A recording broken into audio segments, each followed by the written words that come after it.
Business on Purpose podcast episode number 81. I can't believe it. At the time of this recording, the South Carolina Gamecocks, our basketball team, just beat the Duke Blue Devils in March Madness. Unbelievable. So we're pretty excited here in the Business on Purpose platform where we get to wake up every week, every day, and liberate small business owners from the chaos of working in their business. And that word chaos has come up over and over and over again for so many small business owners. And it's a great delight for us to be able to do that. This week's podcast, I thought I would do something that I've never done before. Last week, we actually hosted a live web class and webinar, whatever you want to call it. And the topic was simply how to compensate your team and yourself. I get so many questions about the issue of compensation, particularly around the idea of employees and employment, that I thought, you know what, we need to hold a web class. And it was a completely free event for anybody online. Periodically, we do those. If you're not on our mailing list, make sure you get on there. That's how we let people know about it. Just go to the front page of our website, mybusinessonpurpose.com. Scroll down just a hair, and you'll usually see an offer there on the front page. Anytime you sign up for any of our free offers, it automatically puts you into our email list. And so that way we can let you know about free web classes like this, and we want to do that always. You can also learn about the 4 steps to business freedom, where we walk small business owners through the 4 steps to begin working on their business and stop spending so much time working in their business where they really get frustrated. And there's that key word again, chaotic. We want to cut the chaos. So to help you do that, I thought I would give you an overview, and we just took the audio from that web class, and right here I walk step by step through the various details of things you need to be thinking of as a business owner to help compensate your employees, but also compensate yourself. I talk about incentive-based salaries, ownership, a variety of things right here. So listen to this webinar. I hope it's helpful for you. It's something you can listen to in the car and implement right away. We're going to dive right in and get to our content today in terms of how to compensate not only yourself, but also your team members. And we're going to talk, let me kind of talk about the layout of how I want to do this web class. It's not necessarily that I've got a bunch of here's step 1, step 2, step 3. I certainly have a lot of things that you're going to need to consider as you move forward on compensation.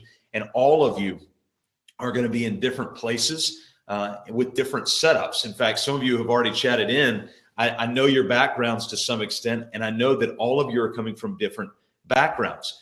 Some of you are coming from more bureaucratic, organizational, high-end organizational backgrounds. Some of you are coming from a solopreneur background. Some of you are coming from a small business under 25 employee background.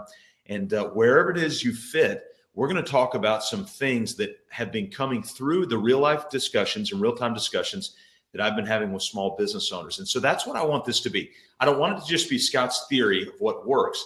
I want it to be a discussion around things that I'm hearing over and over again from small business owners. And as we begin to formulate those, bring it into something that you can actually implement right away. So one of my goals is for you to be able to walk away from this web class here this morning and or whenever it is that you're listening to it and be able to implement right away some of the things that we talk about. And so we're already seeing more people come in. I'm delighted that you guys are a part. So we're going to dive right in. I'm not going to waste any time, and we're going to get right to the good stuff. So let me open up and share my screen here. Let me make sure that we've got everything set up and ready to go. Thanks again, guys, for letting me know that the audio and the sound seems to be working well.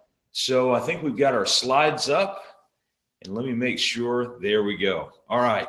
So I'm going to share these here on the side of my screen. And then John or Dale or Alan, some of you guys, let me know if you guys can see the slides that just came up and that you guys see it on your end. You could just put that there. Alan, perfect. Thank you very much for doing that. All right, so let's dive in. How do we compensate your employees and ultimately yourself on purpose and bring value to what you're doing day-to-day perspective with the team members either you have or what you need to do to get started. First thing before we dive in, you got to remember what drove me out of bed this morning.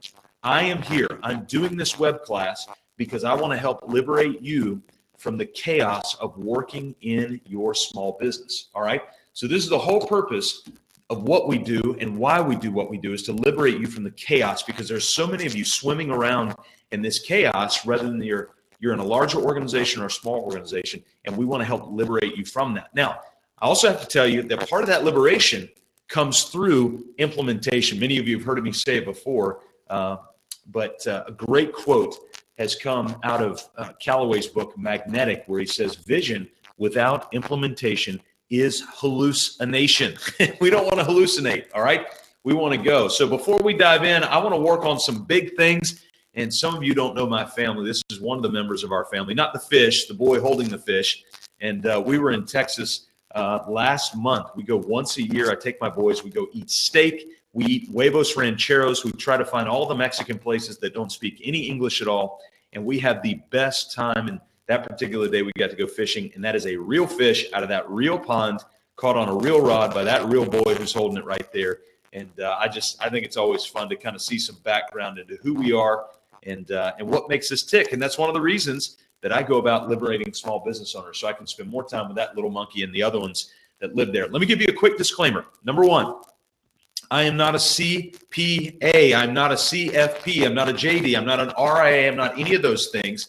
And everything we're going to talk about, because we're talking about some money, I have to be real honest that I'm not making necessarily recommendations. I want to bring some things that I've heard and ways that people have laid some things out. But in all things, as you guys all know, you've got to seek the legal advice from an attorney, from a CPA, a CFP. Those folks are licensed. And so just putting that out there, I know that you guys are not going to hold any of that against me, but I do need to put that out there.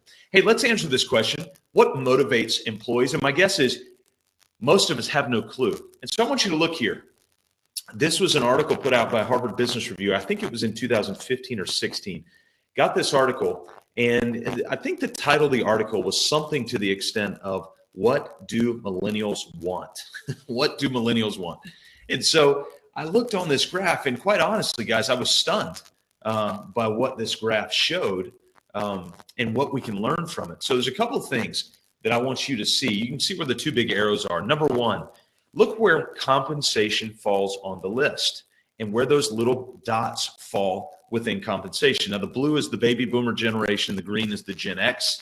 That's me. I'm 41 years old. I fall within Gen X. And then you've got the millennial generation, that orange dot right there. Those are our 18 to 34-year-olds, and they cause a lot of eye rolling from a lot of people. But you know what we're going to do is we're going to look at them with optimism to see what's out there. But here's what I want us to take away. What motivates people, what motivates you, what motivates me, what motivates people to come live out their expertise, their skill within the context or the stage of work is usually not what we think it is. We usually think it's all about money or it's all about the environment that we work. We need ping pong tables and bean bags and soda machines and popcorn machines and all that. But the reality is that's usually not what motivates people. What motivates the millennial is the opportunity to learn and grow. You see that on the top line. But not so much for the Gen Xers and baby boomers. You know what really pushes them? It's the quality of the people around them. In fact, if you look at the Gen Xers, they're really not motivated by much in relative to the millennials and to the baby boomers, which is kind of interesting. I find that Gen Xers are more often translators between those two generations, the baby boomers and the millennials. But what's interesting is they're more often alike than they are different. That's why it's so peculiar when they get frustrated with each other, because they're actually getting frustrated in their own image to some extent. And so here's what I want you to take away from this, is the quality of the management, the quality of the work going around is more compelling to most people than the money that you pay them. See, we always look at the money. And what this graph is telling us, the Harvard Business Review, is it's less about the money and it's more about the environment that you're putting them in, not the environment as it relates to all the accoutrements, all the trophies and the ping pong tables, all those sorts of things. The environment as it relates to the relational aspect with management and a relational aspect with the actual work that's going on the ground. And so there are a lot of things that we can work on there from a leadership perspective when we're growing our business. Here's the tough news. The tough news is that that's the hard work, the soft skills, to work on ourselves, to recognize the things that we need to grow in. The good news is it's not about money, all right? And so that can free us up a little bit in terms of what motivates people. It's not necessarily about the money. In fact, I want to argue that we're kind of looking at this issue all wrong. Here's how we look at it. People over roles. You're like, hey, what are those things on the bottom? Well, they're rolls, like bread rolls. And it's almost lunchtime here as we're doing this. So it's making me a little bit hungry. But we think about our work environment and compensation. We think about people first, and then we think about the role. And sometimes we don't even think about the role at all. And what I want to do is I want to flip our thinking. And I want to think about role first, people, what I call agnostic. All right. Now, I'm not making a religious term here. I'm not doing anything like that. But what I like to talk about is role first, people agnostic. Now, what in the heck does that mean when we talk about role first and people agnostic? So let's talk about that.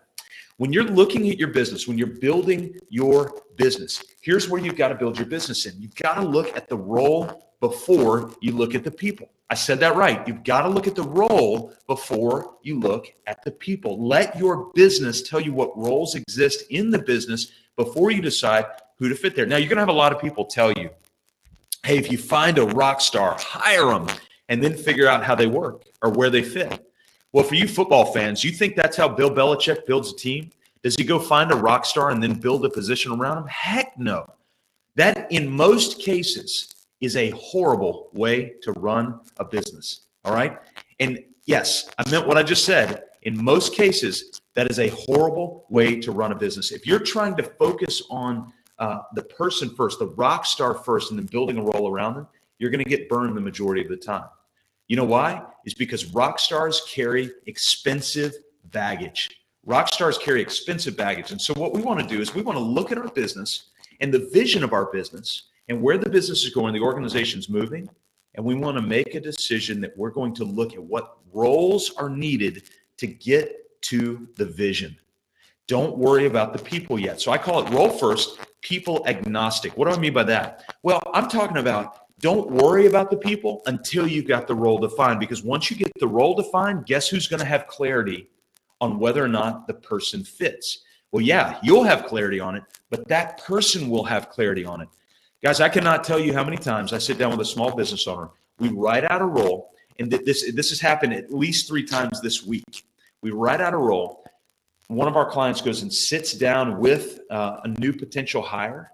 They read the job role, and either the business owner or the new potential hire goes, ooh, I don't know if this is going to be a good fit for me or not.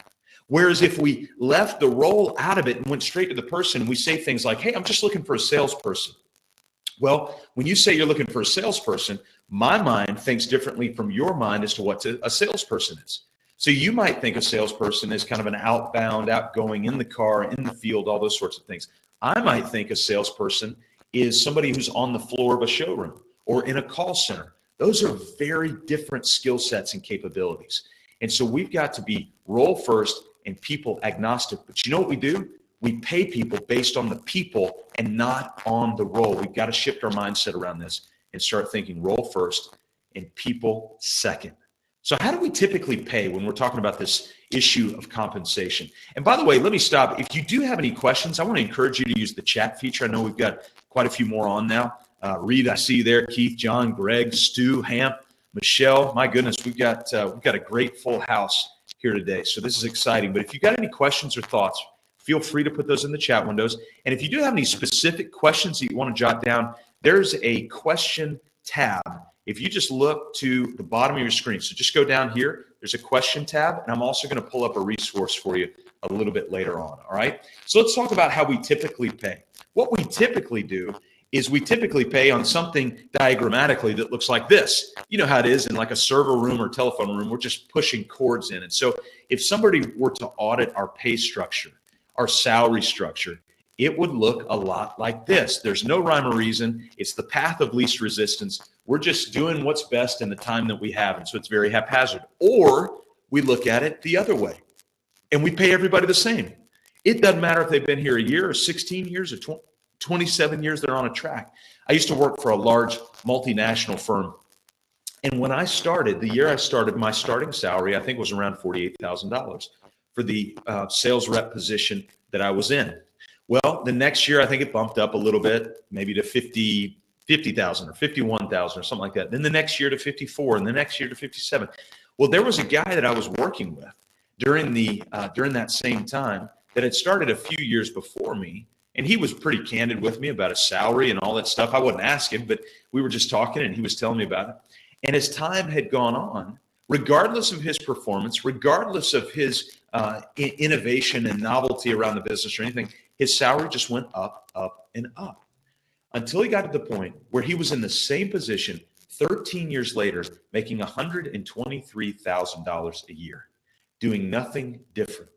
You know what happened when, as time went on, the business ended up letting him go because they realized they weren't getting any more value, but they were paying him more than double from when he started.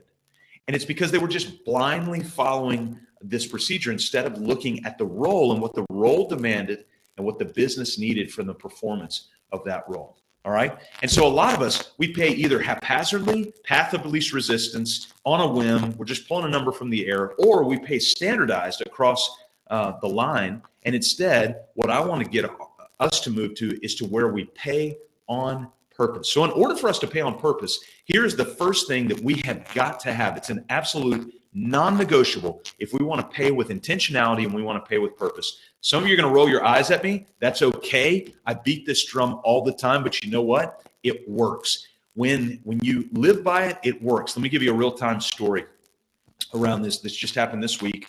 So we've got a guy, a client we work with, he owns a payroll company. And in owning this payroll company, he's having to bring on some new people, especially this time of year, because of tax season and a lot of accounting and bringing things together around payroll. And so he went to hire a new person.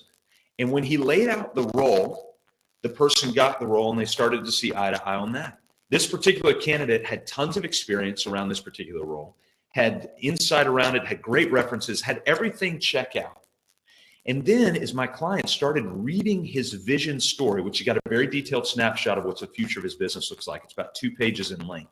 He started reading that vision story to this potential candidate. And as he was reading it, he realized that there was zero connection from the candidate to what he was reading. It didn't move her at all. And you know what he did? He ended up passing on her. He ended up not hiring her, not because of her experience, because it was good, not because of her knowledge or capacity, because it was good, but because she didn't connect with the vision. And he realizes now that if you don't connect with the vision of where we're going, you're going to be aimlessly wandering all over the place. And I've seen it time and time and time again. You've got to know what your vision is. So let's talk about pay specific. Let's talk about the base salary, the old school base salary, right? So when we think about base salary, here's the wrong question we ask all the time. I wonder what it's going to take to get them here. You know, am I going to have to pay them $35,000 or $65,000 or $135,000? I wonder what it's going to take to get here. And so it's kind of a haphazard approach.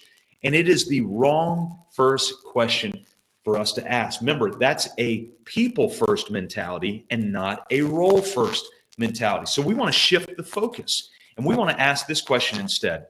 What will the role generate for the business, or what freedom does that role bring that allows others to generate that business? So if you're the organizational leader or business owner, we've got to ask ourselves, what does that role generate? So when we bring a person into that role, what is that role going to generate so that we can move the business forward towards the vision? That's why we've got to have that vision there and why it's so important. Here's the other reason we need to understand what the role generates, because when you give somebody a base salary, wherever you start that base salary, that's where at minimum you're going to be every year from there on out. And so that's your baseline. And so if your baseline's high, guess what? You're high every single year. And you know what happens to you is you're on the hook every single year from that. But you know what happens to the employee? You actually hurt them in the long run because of that story I just told you about. When you give them too high of a base salary, starting from the get-go, and you just keep ramping it up haphazardly every single year because that's what the corporations do, then what ends up happening is you hurt them down the road. You're going to come to a point when the market dips, you're going to have no choice but to lay them off because their base salary was too high. And so that's why we've got to think strategically. Now, you can have the old thing like, hey, son, this hurts me more than it's going to hurt you. No, in reality, when you're a parent, we're parents. We've got a 16, 14, and 12-year-old. I get that. I don't want to discipline my kids. I hate doing that because it really does hurt me. Well, it's the same way with base salary. When you give them too much, it hurts them more than it hurts you in the long run because there's a chance you're going to have to lay them off. So in your base pay, here's the recommendation I always give people. Hey, listen, people aren't ultimately motivated by money in the long run as long as their basic needs are cared for.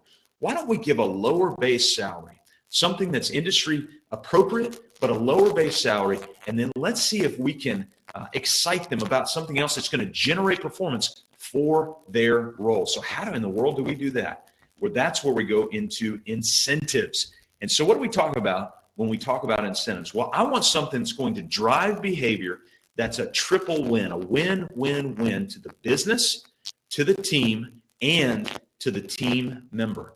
Remember, as the organizational leader, as the business owner, you are responsible. You have to steward that business because that business not only serves your employees, but it also serves your customers. And so you have a responsibility to steward that business in such a way that serves you and your family, serves your employees, and serves your customers.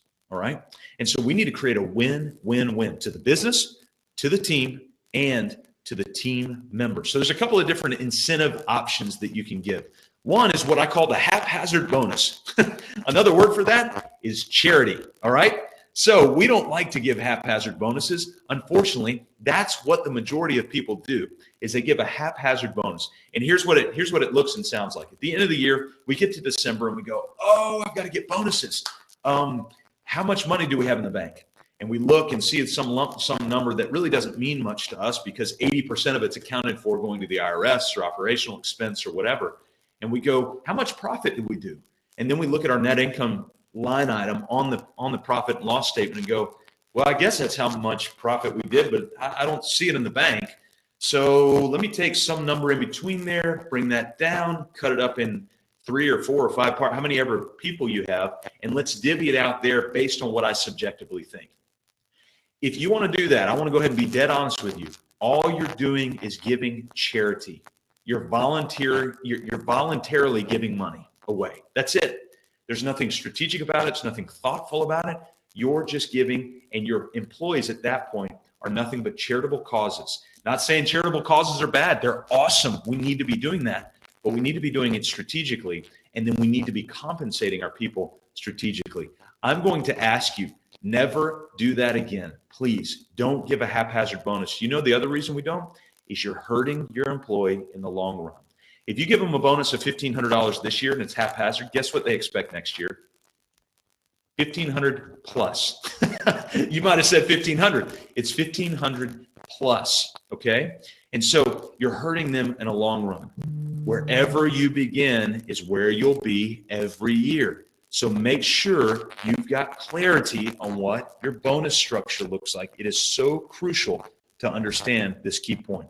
Now, what I want to encourage you to do is to move potentially, I'm going to give you a couple options here, to something that we call the purposed bonus, all right? It's grounded in performance. You can build a couple of structural makeups around a purposed bonus, but a couple of key principles of a purposed bonus. One key principle of a purpose bonus, hit this too fast. One key principle of a purpose bonus is it's got clarity and structure around it. It's also based on performance, and it's based on the role, the performance of that particular role. And so if it's based on the performance of the role, if it's based on also a particular structure, then what it could sound like is something like this. We call it a profit share. Now, I want to give you a caveat here. I recently heard a small business attorney talking about this idea, and this is my caution, of a profit share. So when you do a profit share, this particular business attorney said, you've got to be very careful because an employee could potentially actually come back and sue you. So let's say you made $100,000 in profit in 1 year, but you took 25 of it out and you went on a Caribbean vacation. And then you profit share a percentage off the 75, the remainder of whatever you drew out of the business for your vacation and what's left. Your employee could potentially come back and sue you for that on the grounds that you took money out and lessen their profit share. And so there's another avenue. It's not necessarily a bad thing, but what some business attorneys will recommend is that you do a gross revenue share, and you base it on gross revenue. Now, you got to make sure that you're holding to your expenses so that your profit's there if you're going to do gross revenue, okay? But profit share is one option to where you go. A lot of people, what they'll do is they'll pay it out quarterly. They'll track their profit. They'll take a percentage of their profit. Let's say it's 10% of their profit. And then they will divvy that up in predetermined shares to their employees, and they'll do it once a quarter. And if there's no profit, then there's no share. And you have to, again, communicate that well with your team members. But there's another one that I really, really find interesting. And we've actually had a number of clients move to this model. And my friend Daryl Lyons talks about this. He called it something else. Here's what I call it, is a budgeted kicker. My goodness, what in the heck do I mean by that? A budgeted kicker. All right, so here's what I mean. If you've got a base salary, you can basically go at the beginning of the year and say, all right, we've got a base salary of $45,000. What I want to do is I want to offer you a kicker to that $45,000 of 10%. So that's $4,500. If we hit our gross revenue number this year, you will get that 10%. You'll get the full part of that 10%. If we come under our gross number, then you'll get the percentage to that we go under our gross number of your 10%. So you'll get $45,000 in base salary, but we've got $4,500 sitting over here in a pot all throughout the year. And if we hit our number, boom, you get all of that. If we hit a fractional percentage of our number, then you get the fractional percentage of that. If we hit over our number, then we'll pay you that plus some. Here's the beauty and what I love about this is it allows you to place this kind of incentive in your budget. So now instead of budgeting $45,000 for base salary and just hoping for the best on the back end, you can actually budget $45,000 plus $4,500. So you can actually budget $49,500 in your budget. And then if you hit your gross revenue number, they get all that. If not, they get less than that. And so it goes down. Now, some people, it's a trigger kicker, meaning it's all or nothing. You get the whole 4,500 or the whole whatever your percentage is, or you get nothing at all. I am a huge fan of this model because it allows the business owner to have more predictability around their budgeting on the front end. It's a great, great concept. A lot of people have used it and used it very well. And again, I want to credit my buddy Daryl Lyons, who's the author of Small Business, Big Pressure, for giving me that idea. We had a great podcast. I forget what number it was in the Business on Purpose podcast. Now, your incentives have got to be based on something. Remember, I said they have to have structure. One key indicator of your structure needs to be the financials. It just needs to go back to your financials because your financials are going to be a great barometer on the overall health of your business. The second is the frequency. You need to determine, are we going to pay this out quarterly, monthly, annually, twice annually, whatever that looks like, and then whatever your evaluation looks like. Now, let's talk about this for just a second. It's a little bit off topic, but I think it's worth the conversation. This idea of evaluations. I forget what his name is, the COO of 1-800-GOT-JUNK said this one time when asked, do you do annual evaluations? He said, anything that the federal government does, we've decided doesn't work. So no, we don't do annual evaluations. What they've moved to instead is what they call stand-up coaching sessions. And so once a week, you meet with your direct report, either up or down, for 15 minutes, and you go through a stand-up coaching session. Now, here's what I recommend your stand-up coaching session sounds like. There are 5 elements of it. Number 1, what's the most important thing on your plate this week? So imagine you walk up to your team member. What's the most important thing on your plate this week? Number 1. Number 2, how can I help you get that done? Number 3, here's what I see, right? Not what I feel. Here's what I see. Number 4, does that make sense to you? Number 5, here's what I need you to do. Imagine a coaching session where once per week for 10 or 15 minutes, you got with somebody who directly reports to you, and all you did was walk through those 5 steps. What's the most important thing on your plate? How can I help you get that done? Here's what I see. Does that make sense to you? Here's what I need you to do.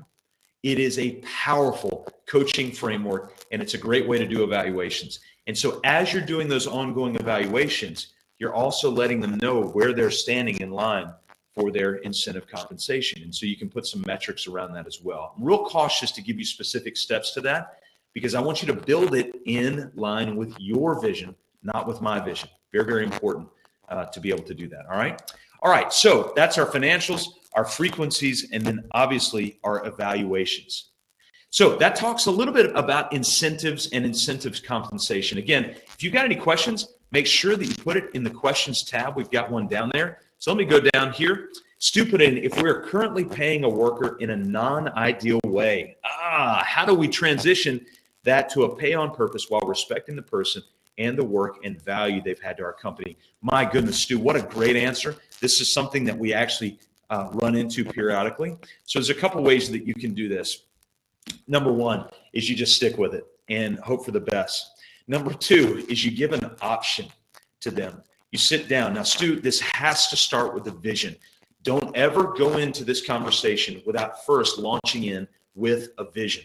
And when you've got a vision laid out and you sit down with your team member and say, hey, first off, I want to discuss with you your compensation, but here's why.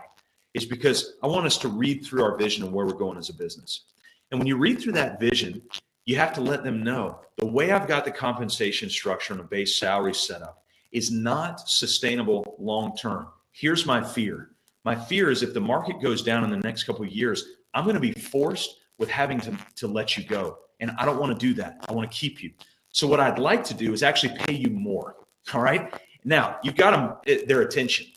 How do I pay you more? What I'd like to do is offer your guaranteed base salary less. And then I want to increase your incentive compensation. Stu and everybody else, listen, I want to make this point really clear.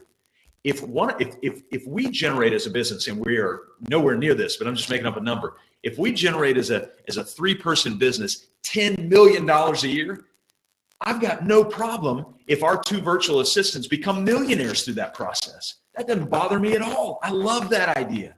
I think it's Dave Ramsey. Dan Miller said one time of Dave Ramsey that, or maybe it was Aaron Walker, somebody said of Dave Ramsey that Dave has made a statement before that he'll pay his guys whatever he needs to pay them to help them perform really, really well.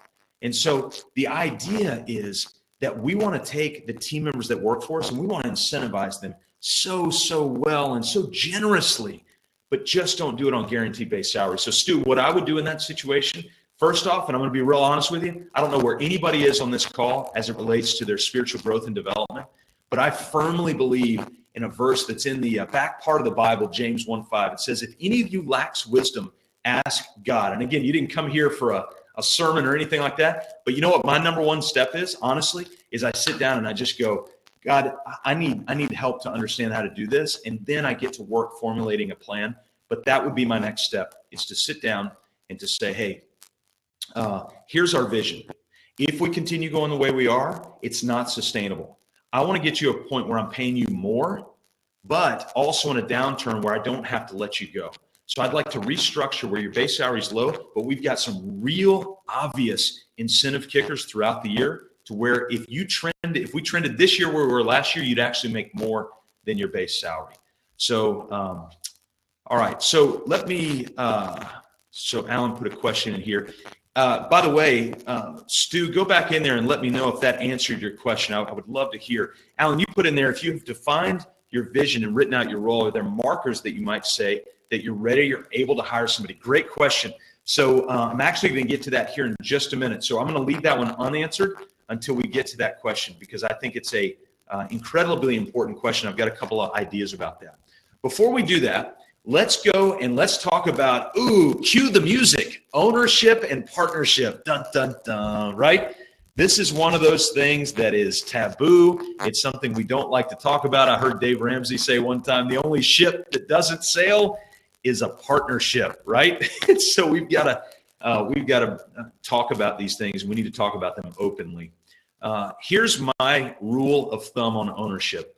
The only time you want to go into a fractional ownership, a partnership, fractional ownership, whatever it's called, in any situation, it's got to bring silly value to the business in order to do that. All right. And I'm talking about things that are 50-50 partnerships, fractional ownerships, nothing at all. I don't care what it looks like, but it has got to bring silly value in that situation. So let's talk about openly ownership for just a little bit. All right.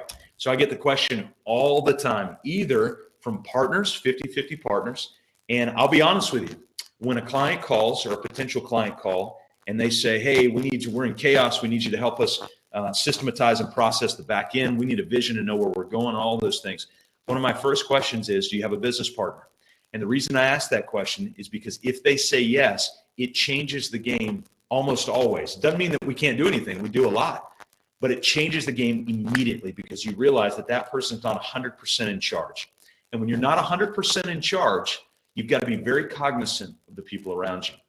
And so when it comes to ownership, and a lot of you are dealing with situations where you think about, well, do I give ownership to somebody else or allow other people to buy into my business in ownership?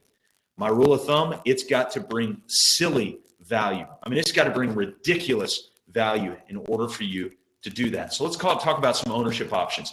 First, you got your 50-50. I hate the 50-50 partnership. I'll just tell you, I hate it. I don't like it. And I'm trying to think. There's only one situation I know of where it works seamlessly.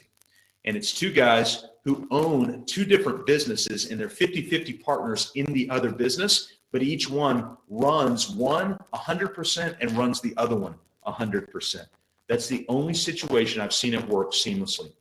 Almost in every other situation, it's fraught with complication, frustration, irritation, chaos, all of those things. I don't like the 50-50 partnership. I realize there's times where you don't have a choice, but I would prefer not do it. And where you do it, here's my recommendation of the 50-50 partnership. Yeah, you're 50-50 owners, but you are not 50-50 CEOs, COOs, CMOs, CSOs, CIOs, CTOs, none of that. You've got to have specific roles laid out, and I need to know which one of you is the CEO, which one of you drives the day-to-day operational bus of the business. And if you're co-CEOs, it never works, all right? You can tell me it works. You can try to show me the exception of where it works. There are exceptions to every rule, but I would say 99% of the time, it doesn't work. You've got to have one headliner CEO, somebody who's a single point of accountability for the day-to-day operation of the business. That's my take on 50-50 partnerships. Now, the fractional partnership, I know of a situation, it's a professional services firm where the owner has got a personality that's very unlike a typical business owner. It's a very passive personality. Well, he was getting into the mode where he was giving work away, discounting his rates, his fees, all that kind of stuff, giving that stuff away. He brings in a partner. And when he brings in that partner, this partner brings the active personality of the relationship, and all of a sudden it balances out. Now, here's the catch. That partner is a minor fraction, I think around 10% of the whole firm, whereas the majority partner still maintains 90% of the ownership of the business. And so in those fractional states, again, it's got to bring silly value, but it has to be complementary. If it's not complementary, to help push towards the vision, that's why you got to have the vision laid out, then I would argue in most cases it's not worth it. Hold on to your ownership. Now, you might come back to me and say, yeah, but how am I going to ever incentivize them in a way that's going to compel them to stay long term? Well, there's a lot of different things that you can be doing in that situation that could be super, super helpful. Increase their incentivization. You can do that really easy and you're not on the hook long term for that. But you know what a lot of people want when they want ownership is they want more compensation. So think about this. If you gave somebody 1% of profit share or 3% profit share just out of the gate, no ownership, no anything else, how much different is that than give them a 3% equity stake in the business? Now, when you give them that 3% profit share or 1% profit share or 0.5%, whatever you want to do, they don't have equity stake in the business. They don't have buying or voting power in the business, but they're still drawing some incentive compensation. Now, you can also build it out to where you incentivize them to stay. You could say, hey, I'm going to do 1% of profit share to incentivize you, but I'm going to stage it. You're going to get half of that percent today, and you're going to get 0.5% carved off into a bucket, and it will be reserved for you that you can cash out 3 years from today. So there's never a day that they're in your office that there's not a bucket out there 3 years down the road with money in it for them to be able to cash out. It's a great way to retain that person, but to leverage that income. Now, again, talk to your CPAs, your CFPs, tax advisors. Make sure you've got those vehicles and those instruments in place. I don't give any recommendations or advice around that, but that's how I've seen people structure those deals before. to where you incentivize them today and you offer an incentive out in the future based on their performance today. And guess what that also hedges against? It hedges against potentially having to let them go 3 years from now when the market tanks, because even though their base salary is lower, they still have some incentive comp sitting in a bucket that they can go back and reserve. So there's some real different options that you can look at there. But here's my underlying statement of the whole thing. If you are 100% owner of your business, fight as hard as you can to maintain that. All right. If you are a fractional owner in your business, seriously consider buyouts.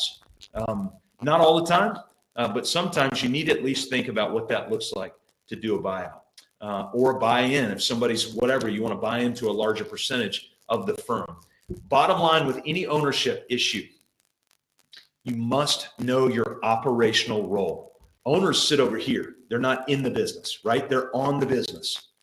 CEOs, the C-suites, the leaders of the companies, they're over here. They're segmented day to day. The owners fly in once a month. The CEOs, they're every single day. If you're an owner of the business, you've got to know your role. You might go, I'm a CEO. Yeah, you're the CEO. You're probably also the bookkeeper. You probably also take out the trash. There's a lot of things that you are. You have to understand what those roles are, else your business is going to be in chaos and in constant motion. All right. So those are some important things that we're talking about and that need to be discussed. Now, Alan, you asked the question earlier, when do we know it's time to hire? My goodness, what a great question to be able to ask. So when do we hire? And so here's my answer to that. When your vision and your values tell you to hire. Now, Alan Jones, I know Alan Jones, he's probably rolling his eyes at me. He knew I was going to hold the company line with this, but you know I'm serious. When your vision tells you to hire, what do I mean by that? In our 6-year Business on Purpose vision, we have a line item in there that calls for 6 virtual team members. In fact, it doesn't call for any W-2 employees because I realize my weaknesses with W-2 employees. I would keep them on too long, right? And I would probably overpay. And so that's something that I really struggle with. And so we realized that. And so we wanted to build a business that would work on virtual team members, not only so they would have an opportunity to bring their skill set to our team, but also free them up to leverage their skill set for other people. So the 2 virtual team members we have right now also work for other people. And it's a delight to know that they're able to offer their service to other people. And so our vision literally lays out how many team members we need and at what stage we need those team members from a production standpoint and from a revenue standpoint. And so when we hit those thresholds, that's when we bring people on.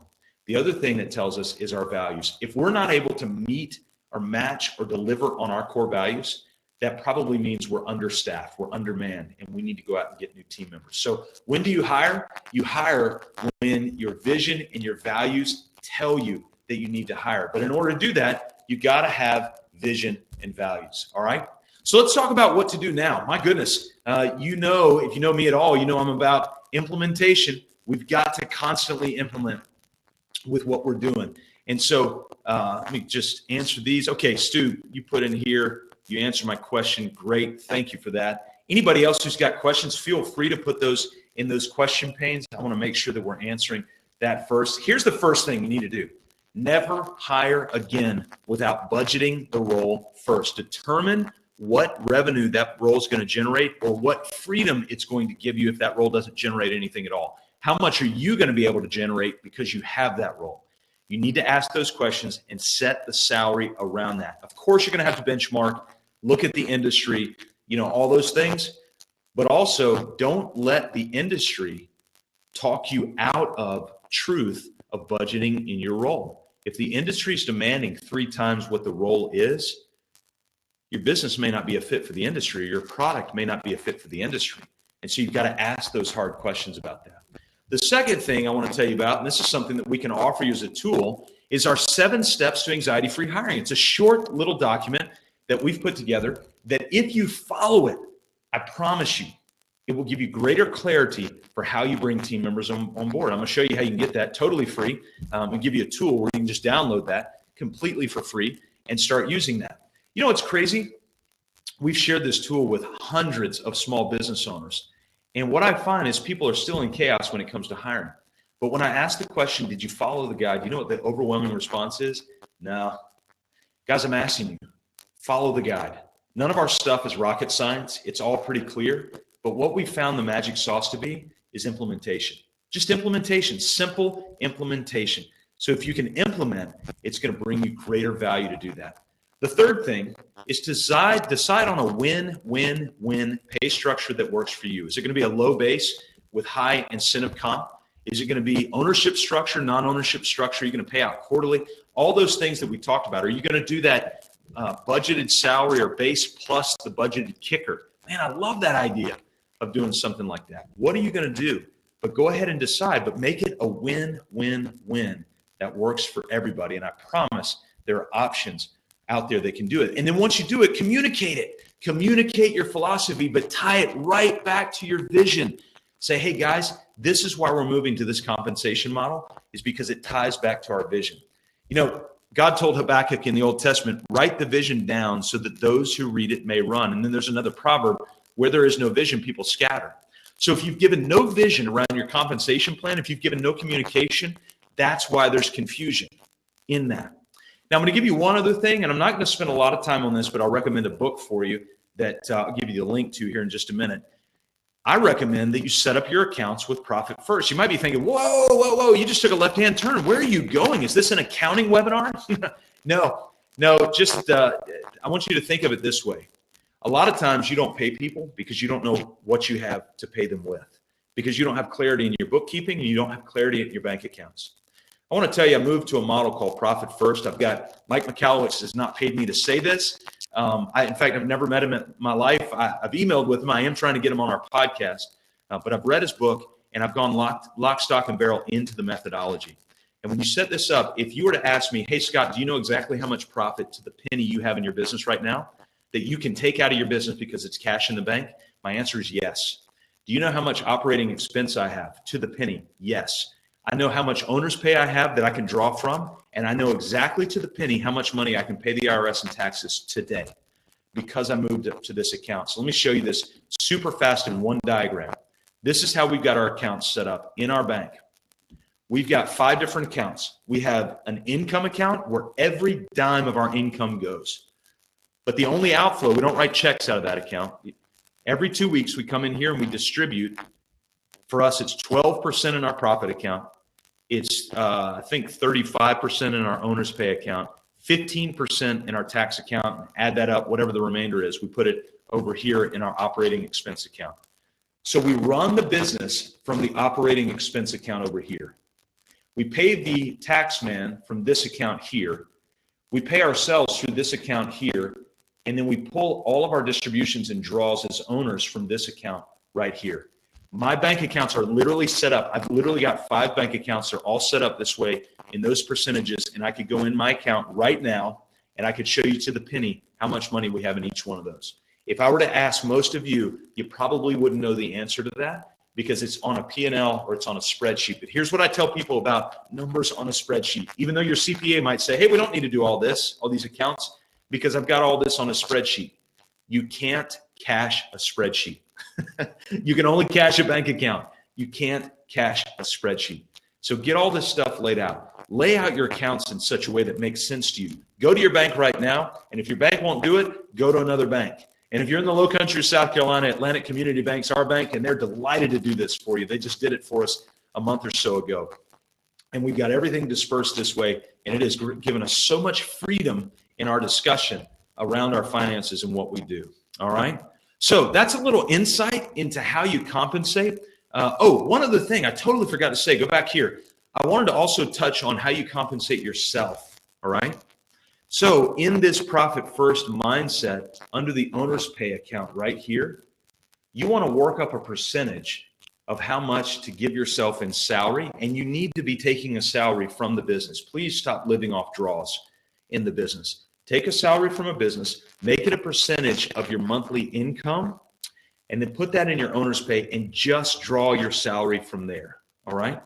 And make it a nominal salary, not too low, not too high, because you're paying yourself not as an owner, you're paying yourself as the CEO of the business. So pay yourself as if you were the CEO of a small business, and then your owner money comes from your profit account over here. Don't pay yourself like an owner from the owner's pay account. So how much do I pay myself? Pay yourself a nominal salary, from an owner's pay account, and then reward yourself for risk of being an owner from the profit account. And what Michalowicz recommends is every quarter, April 1, July 1, October 1, January 1, you come into your profit account and you make a 50% distribution to yourself from that profit account. That way you always have something in the account, but you make that distribution, and that's what you put in college funds and Caribbean vacations and all that kind of stuff. So you don't touch the operating expense, the tax, or the owner's pay. So you know where that goes. All right. My goodness, that's a lot of information, and I want to make sure that that everybody gets all their questions answered. So let me go back down here to the questions pane. Alan, you asked, is the budgeted kicker covered in the guide? It's actually not covered in the guide.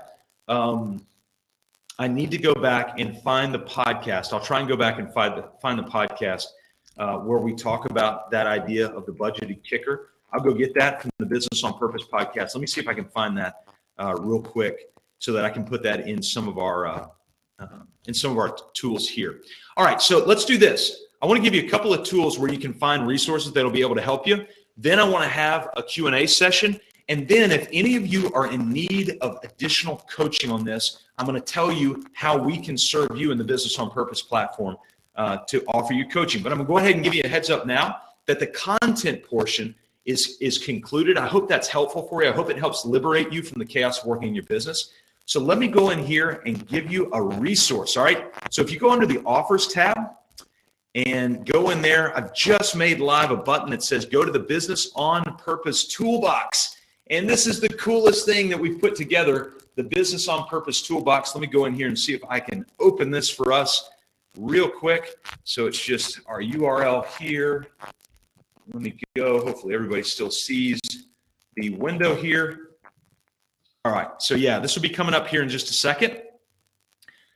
Super cool little toolbox we've put together. And so when you come over here, there are a lot of books that we offer. Do want to give a disclaimer. Some of these links are affiliate links. We do get a tiny, and I mean tiny, little kickback if you click on some of these links, but they're super valuable. And these are things that we recommend.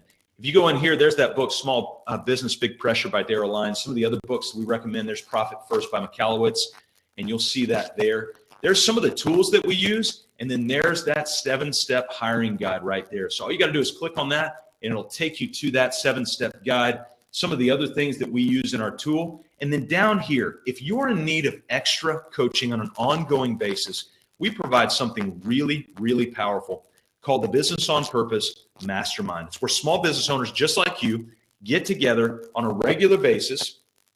And by the way, Alan, thanks for putting that link in the chat window. Ham, I'm sorry about the echo, man. Thanks for letting me know that. Hopefully that will be a little bit better.